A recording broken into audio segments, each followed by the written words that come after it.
আসসালামু আলাইকুম ভিউয়ার্স, কেমন আছেন সবাই? আশা করি সবাই ভালো আছেন। আমি আল্লাহর রহমতে ভালো আছি।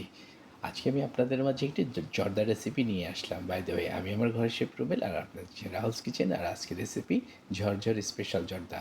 আমি জর্দা বানানোর জন্য প্রথমে একটি পাতিলে 1 কেজি পোলাওয়ের চাল হাফ সিদ্ধ করে নিয়েছি। সিদ্ধ হয়ে গেছে, আমি স্ট্রেনারে ঢেলে পানি ঝরিয়ে নিচ্ছি। এদিকে আমি একটা পাতিলে ঘি, চিনি এবং গোটা গরম মশলা আর হচ্ছে কিছুটা জর্দার রং দিয়ে আমি সেটাকে চিনিটা মেল্ট করে নিয়েছি। এবার আমি দিয়ে দিচ্ছি সিদ্ধ করা ভাতগুলো দিয়ে আমি ভালো করে মিশিয়ে নেব চিনির সাথে। আপনারা দেখছেন রাহুলস কিচেন, আর আজকের রেসিপি ঝরঝর স্পেশাল জর্দা। রেসিপিটি যদি ভালো লাগে তাহলে অবশ্যই আপনারা এই ঈদে বাসায় বানিয়ে তৈরি করে খাবেন। আমি ভাতগুলো চিনি এবং সমস্ত গরম মশলার সাথে ভালো করে মিশিয়ে নিই, কিছুটা দমে এটা রান্না করে নিব।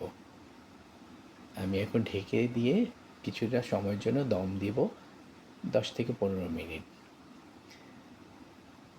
আপনারা কে কোথা থেকে দেখছেন আমাকে একটু অবশ্যই জানাবেন। আমার পেজটিকে ফলো করে লাইক করে দিবেন। যারা পেজটিকে ফলো করেছেন, লাইক করেছেন, তাদেরকে অশেষ ধন্যবাদ। এখন আমি এখানে নিয়ে নিচ্ছি কিছুটা কিশমিশ, মোরব্বা এবং কাঠবাদাম কুচি।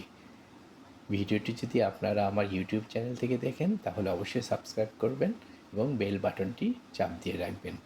আমি প্রথমে দিয়ে দিলাম মোরব্বা, তারপরে দিয়ে দিলাম কিশমিশ,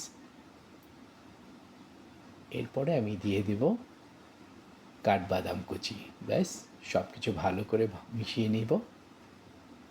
মিশিয়ে নিয়েই আমি আপনাদেরকে একটু ডেকোরেশন করে দেখাবো। এই পর্যায়ে মনে হচ্ছে একটু আঠালো, এটা ঠান্ডা হলে একদম ঝরঝরে হয়ে যাবে।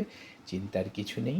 রেসিপিটি যদি ভালো লাগে তাহলে অবশ্যই কিন্তু আপনারা বাড়িতে তৈরি করে খাবেন এবং আমাকে ফিডব্যাক দিবেন। আমি একটু ফ্রেশ ক্রিম দিয়ে উপরে ডেকোরেশন করে নিচ্ছি। দেখছেন কত সুন্দর লাগছে।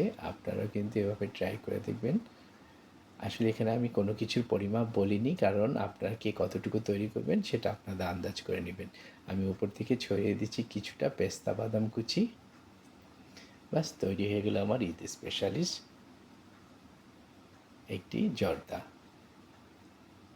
আপনারা সবাই ভালো থাকবেন, আমার জন্য দোয়া করবেন। আমি সামনে আবারও কিছু রান্নার ভিডিও নিয়ে আপনাদের মাঝে হাজির হয়ে যাব। আপনারা সবাই নিজের স্বাস্থ্যের প্রতি যত্নবান হবেন। ধন্যবাদ সবাইকে। আল্লাহ হাফিজ।